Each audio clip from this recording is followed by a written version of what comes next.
I'll go ahead and pray real quick, and then we'll get rolling into the sermon, guys. Would you pray with me? Lord, thank you so much for the chance to discuss biblical manhood as it pertains to dating, Father, as it pertains to following you and serving the people around us. Please bless me as I speak your word, Father. I pray that you would add to my message if there needs to be things added to it, and that you would take away if there's things that need to be taken away from it, Father. Help all of us to listen what you would have us hear about what it means to be a strong man who loves you. It's in Jesus' name that we pray. Amen. All right, guys. So, like I said, we're going to be doing a sermon on biblical manhood because we're starting this series on sex and dating. So the first two parts of this series will be, you kind of need to have a good understanding of what a biblical man should be and a biblical woman should be before we start going deeper into what sex looks like, what dating should look like, all that kind of stuff.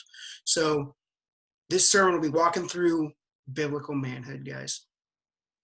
So I want to start off by sharing a story with you. A lot of you have probably heard in your history classes, you've probably heard of Alexander the Great, right? He's pretty well known for being this super conqueror that everybody had heard of. He made his home in Alexandria. That's the main city of his empire where he made his home. He was known for getting up in the middle of the night, and if he couldn't sleep, he would go kind of walk the walls to see what his soldiers were doing, make sure they were on duty. And one night, late at night, he was walking down one of the battlements, and he came upon a soldier who'd fallen asleep on guard duty, which was awful because back then, if you were caught sleeping on guard duty, it was punishable by death.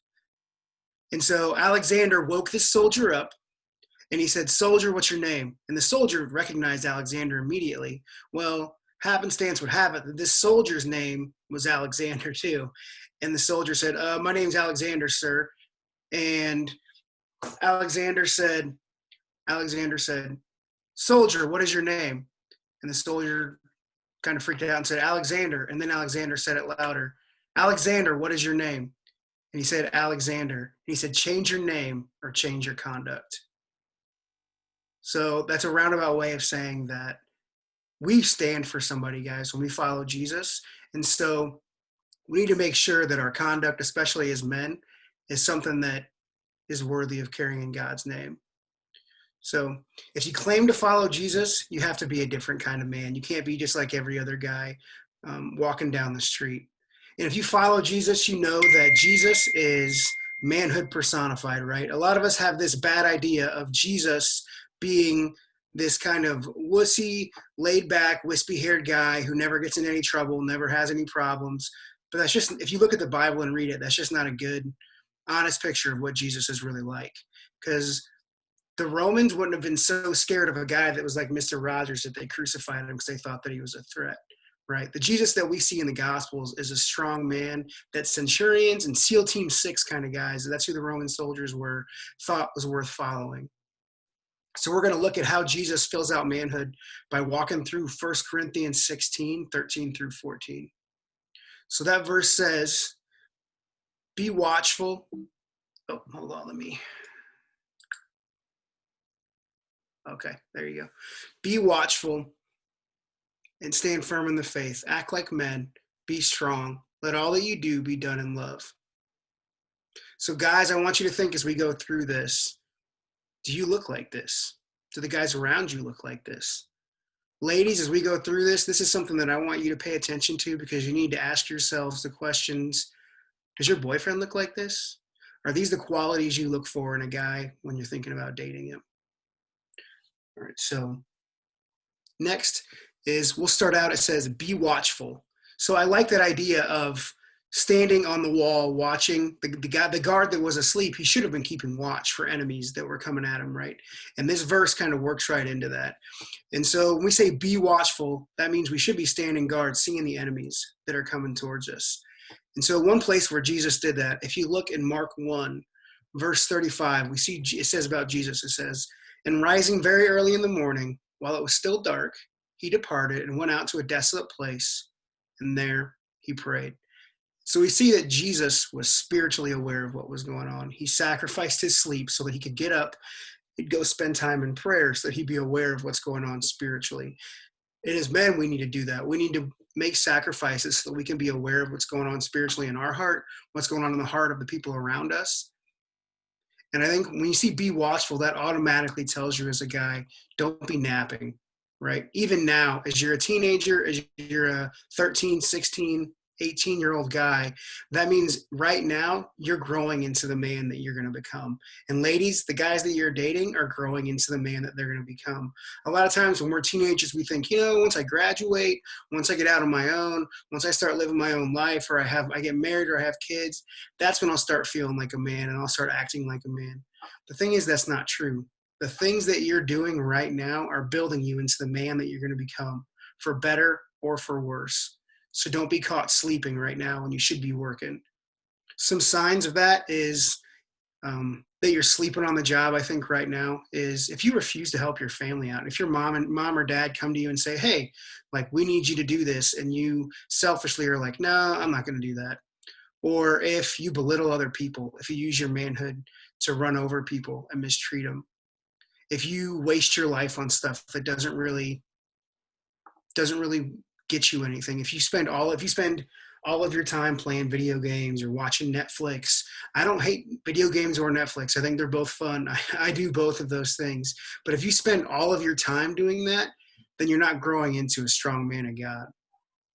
When it comes to being watchful, your number one enemy is selfishness, because selfishness says, I'm going to do what makes me feel good right now. I'm not going to sacrifice for anyone. I'm not going to take care of things. I'm not going to keep watch. I'm just going to go to sleep, because even though I'm supposed to be here helping keep watch over people, I'm just going to go to sleep because I'm not that worried about it. The next part of that verse says, stand firm in the faith. And so if you're on top of a wall keeping guard, that means stand your guard, stand your ground. So we see Jesus do that. As soon as Jesus gets baptized in the Gospels, we see this crazy thing. You would think that Jesus gets baptized, and you would think that this would be a super easy time in Jesus' life, but it's not. Immediately after he gets baptized, it says in Matthew 4:1, then Jesus was led up by the Spirit into the wilderness to be tempted by the devil. And so he was led into the wilderness to be tempted, and he spent those 40 days in the wilderness fasting and praying so that he could overcome that temptation. And he stood firm. I love how that whole 40 days in the wilderness fasting ends. In Matthew 4:11, it says, then the devil left him, and behold, angels came and were ministering to him. So Jesus made it through that time of testing because he had confidence in God. He didn't have confidence in his own ability, and we can't have confidence in our own ability either, guys. We have to lean into our faith. We have to lean into God working in our hearts. So this is kind of the opposite of what most men would say, I'm strong, I can take it, I can do this. That's not what it means when it says stand firm in your faith. It doesn't mean pull yourself up by your bootstraps and try harder. It means lean into your faith and expect God to come through and take care of you. A good way to put this, if you look at what the words are in the English, in the original language for stand firm, it's a lot like if you've ever played football or if you've ever played soccer and your cleats have spikes in them. Those spikes help you put your feet into the dirt so that when you need to get leverage, that you don't move. And that's kind of what our faith does for us, guys. It helps us plant our feet so that when a rush comes or when something comes, that we aren't moved, that we can stand strong. The next part of this verse is act like men, or some other translations have be courageous. I think this kind of reminds us to return fire. I just want to take a quick minute and say, this is not a jab at women. This is not saying that women can't be strong. This is just back in those days, if you wanted to give a picture of courage, if you wanted to tell someone to be courageous, you would tell them to act like a man.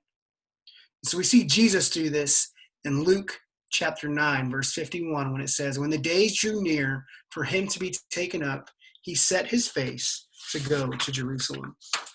And so Jesus knew that when he went to Jerusalem, that he was eventually going to go to a cross. And so he could have turned and ran the other way, but he refused to do that.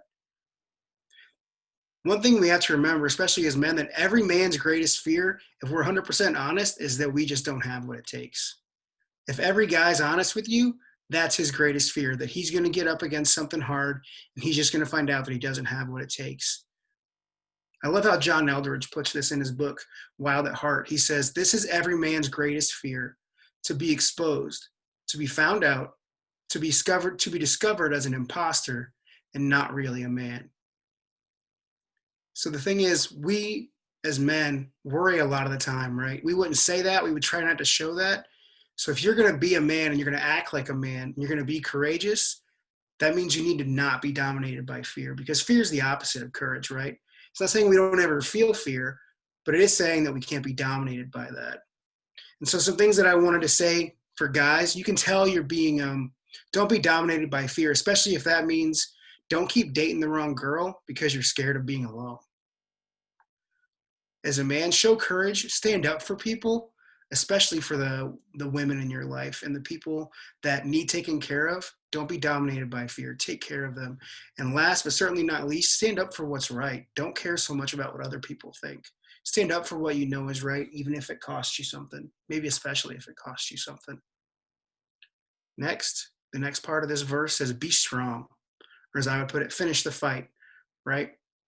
Jesus did this in Matthew 26:53. It says, Jesus is talking to the people because they're kind of giving him a hard time, asking him if he's such a great prophet, why doesn't he help himself? And he says, do you think that I cannot appeal to my Father and he will at once send me more than 12 legions of angels? Jesus refused to take the easy way out. He could have tried to go around the cross or just refused to go, but he didn't. And when it comes to being a strong biblical man, you have to refuse to take the easy way out all the time. Godly men don't give up and they don't take the easy way out.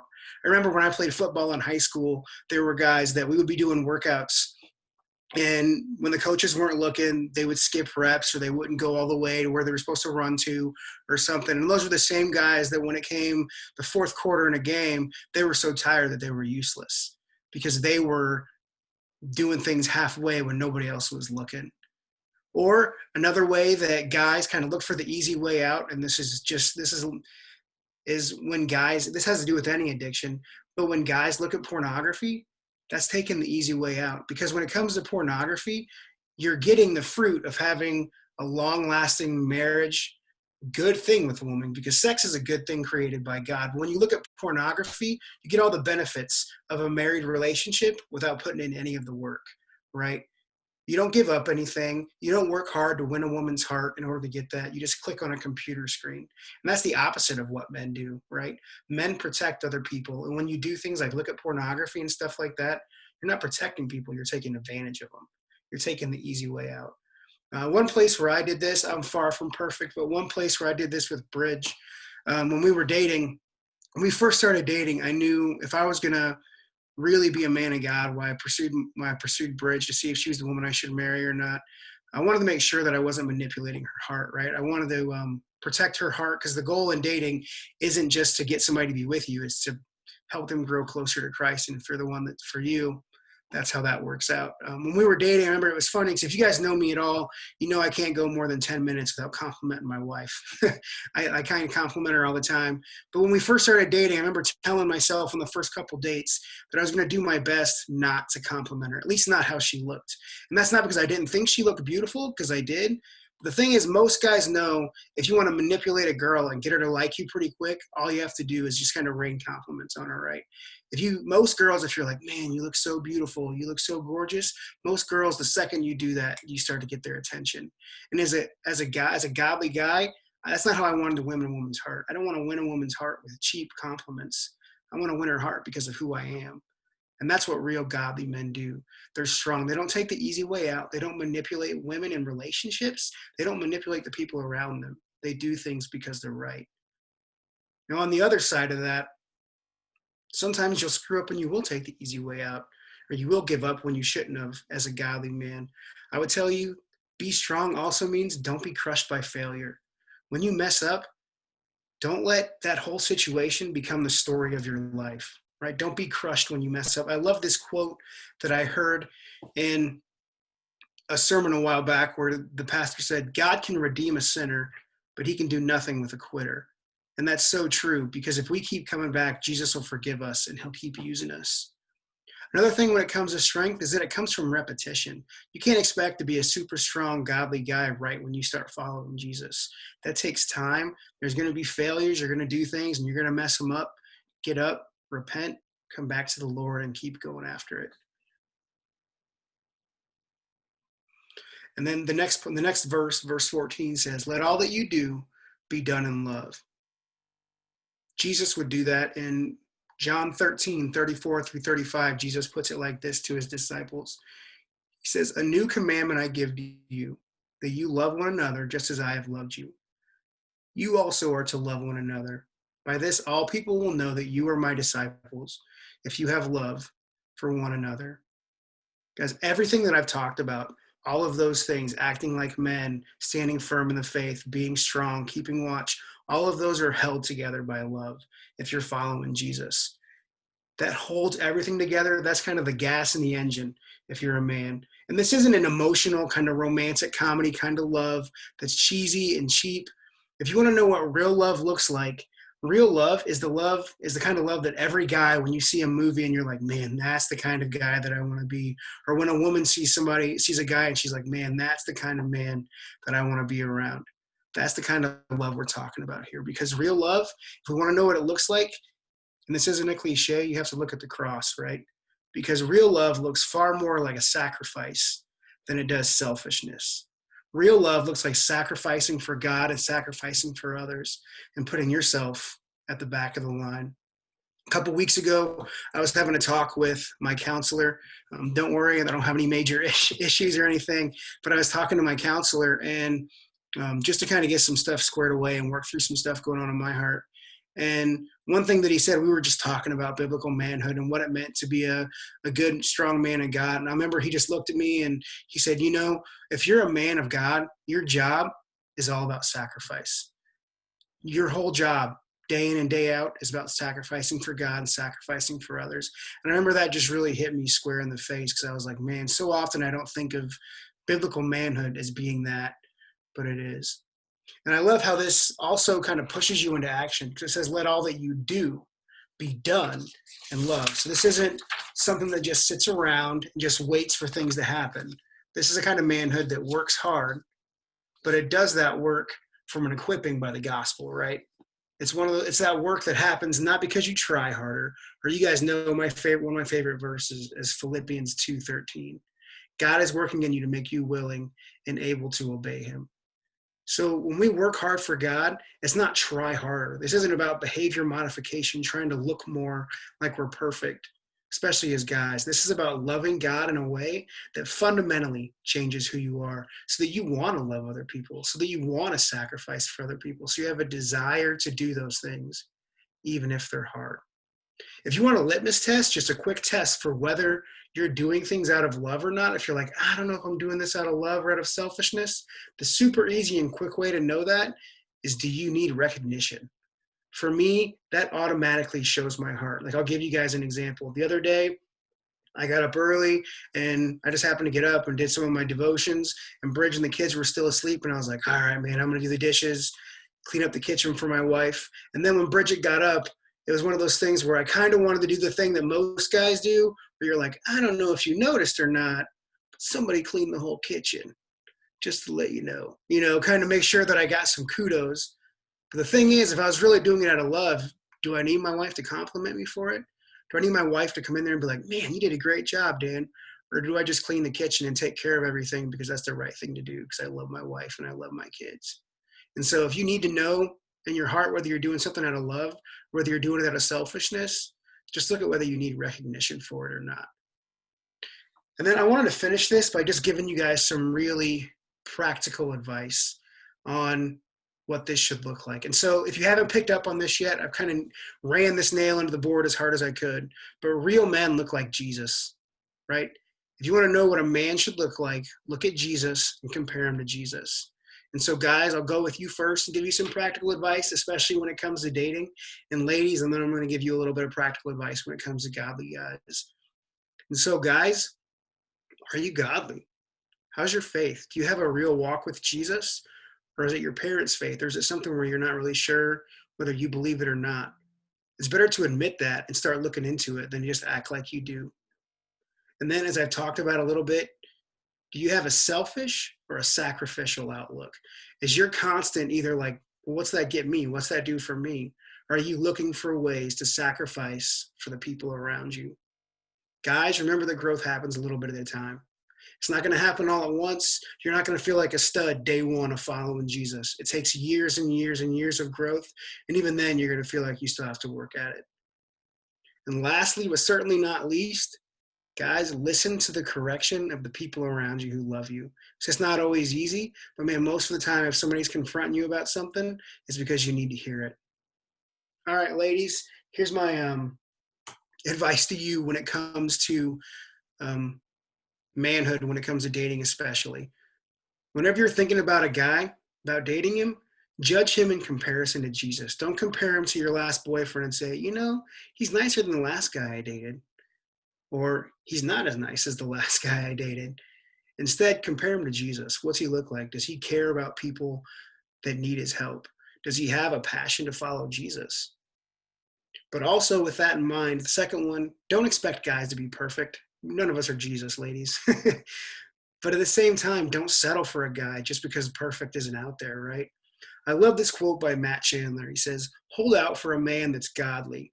I'm well aware that godly men are rare. There are lots of neat Christian boys, not a lot of godly men.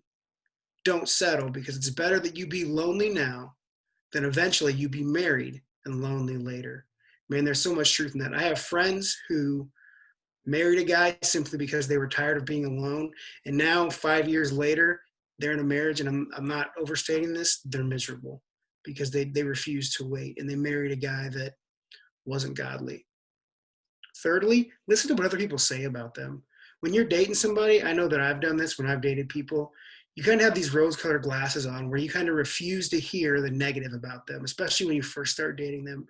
If people around you that love you come to you and say, hey, like, this is kind of fishy about this guy, listen to them, because they're not saying it just to annoy you. They're saying it because they love you. And then this is a fourth one that a lot of people don't think about. Look at how the guy that you're dating or you want to date, how does he treat the women around him? How does he treat his mom? How does he treat his sisters? Because those are indicators of, once the newness of your relationship wears off, it's a pretty decent indicator of how he's probably going to treat you as a woman in his life.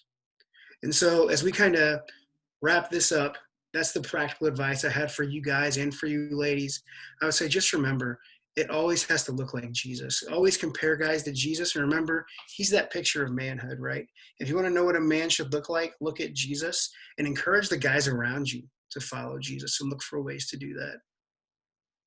Bridget, you can stop.